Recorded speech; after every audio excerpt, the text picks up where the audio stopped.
ataupun memberikan bukti hubungan kekerabatan antara ayah dan anak ya. Jadi ini merupakan gambaran dari suatu kondisi yang terjadi ketika protein darah wanita hamil tidak sesuai dengan protein bayi. Nah, ini menyebabkan sistem kekebalan bereaksi dan menghancurkan sel bayi. Jadi apa istilahnya seperti ini ya kasusnya apa? Kan rata-rata wanita di Indonesia ini kan rasusnya itu RH-nya itu plus ya, rasusnya itu positif. Jadi saat mereka ini misal menikah dengan apa istilahnya eh, pria dari negara asing ya, yang mana terkadang pada negara luar ini ada yang memiliki resus negatif. Jadi rata-rata di Indonesia ini kan resusnya itu positif. Jadi saat dia itu memiliki resus yang berbeda, kemudian wanita yang menikah tersebut kemudian hamil dan apa saja bayi yang dikandungnya itu memiliki resus negatif, maka itu akan diserang oleh apa saja si imun yang ada di dalam tubuh karena dia dianggap sebagai benda asing ya, dianggap sebagai apa misalnya ancaman sehingga nanti ini mengakibatkan abortus atau keguguran ya. Kemudian ada antigen histokompatibilitas ya. Jadi ini merupakan suatu penentu spesifik untuk setiap individu pada suatu spesies secara seluler. Nah, ini dikaitkan dengan membran plasma sel jaringan. Ya, di sini ada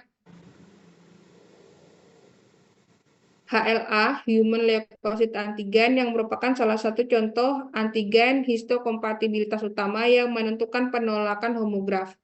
Oleh karena itu, penentuan HLA pada suatu organ ini sangat penting sebelum dilakukan proses transplantasi ya, agar nanti tidak terjadi penolakan homograf ya, sehingga nanti bisa mengakibatkan kematian.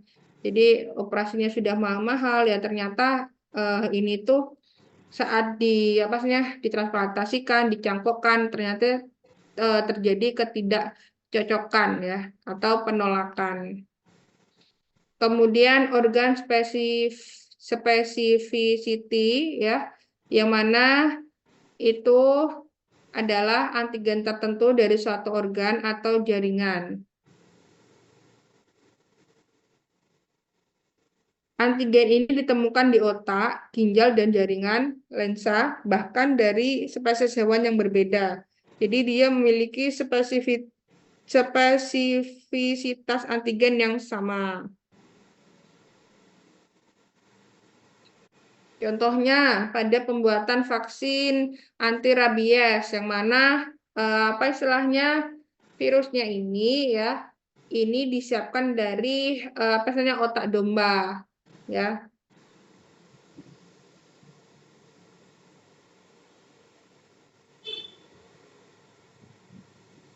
Nah, kan otak domba dengan manusia ini kan beda ya. Jadi saat diberikan, nah ini akan mengakibatkan respon yang tidak spesifik. Nah, ini nanti bisa mengakibatkan kerusakan organ. Kemudian ada heterophil specificity ya. Ini ditentukan oleh adanya antigen heterophil.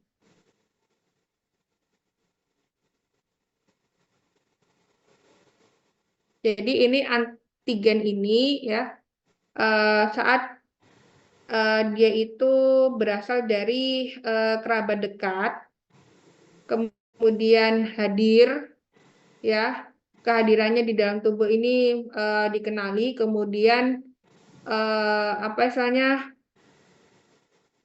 dibentuklah antibodi.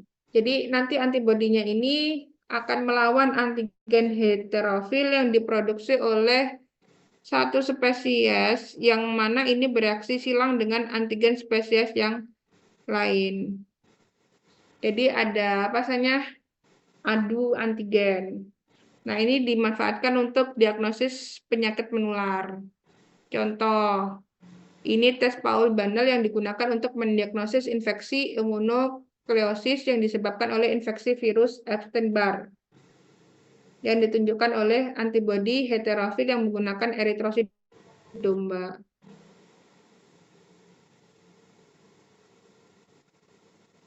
Baik, itu saja adik-adik tentang apa misalnya antigen tadi ya.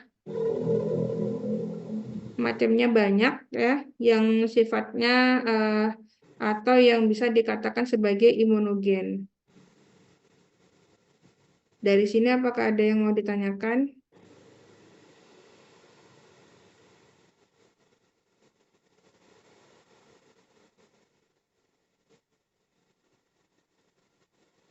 Semuanya cukup jelas, Bu.